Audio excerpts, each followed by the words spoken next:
નમસ્કાર મિત્રો, મારું નામ શૈલ્પેશભાઈ કાછડિયા અને અમે મારા દીકરા યુગ કાછડિયા માટે આજે મારા મિત્ર છે જે રાધે સ્ટેશનરી મારી શ્રી હરિ મોબાઈલની સામે જ એક્ઝેક્ટ ત્યાંથી અમે પતંગ લાવ્યા છીએ. તો સુરતમાં કોઈને પતંગ લેવી હોય તો ચોક્કસ મારા મિત્રોનો ડિસ્પ્લેમાં નંબર બતાવશે, એમાં ફોન કરજો. એકદમ જેન્યુન નવો માલ આવી ગયો છે. તો પછી ઘણીવાર કેવું હોય, ખેરને વાર હોય એક દિવસની, તમે પતંગ લેવા નીકળો તો પછી ઘણીવાર પડાપડી થતી હોય. તો મારી સલાહ છે કે વહેલા તે પહેલા ધોરણે લઈ લેવી. તો માતૃશક્તિ રોડ પર એડ્રેસ આપેલું છે. તો બહુ બધી મસ્ત મજાની પતંગો આવી ગઈ છે. તો ચોક્કસ ડિસ્પ્લેમાં જે દેખાય છે ત્યાં એકવાર ફોન કરો. મારું નામ આપજો તમે તાર અલ્પેશભાઈ શ્રી હરિમાંથી એના મિત્ર છે વ્યામ. તો ચોક્કસ તમને ડિસ્કાઉન્ટ પણ આપશે.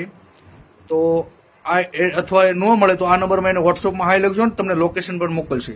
તો અલગ અલગ કેટલી બધી પતંગો આવી ગઈ છે. તો હંમેશા એવું લાગે તો આ વિડીયો ખૂબ શેર કરો અને તમારા મિત્રોને પણ જણાવજો કે નવી પતંગ આવી ગઈ છે. એકાદશી છે પછી ખેરને દિવસે જ. તો બધા જ મિત્રોનો આ વિડીયો ખૂબ શેર કરો. ખૂબ ખૂબ ધન્યવાદ દોસ્તો.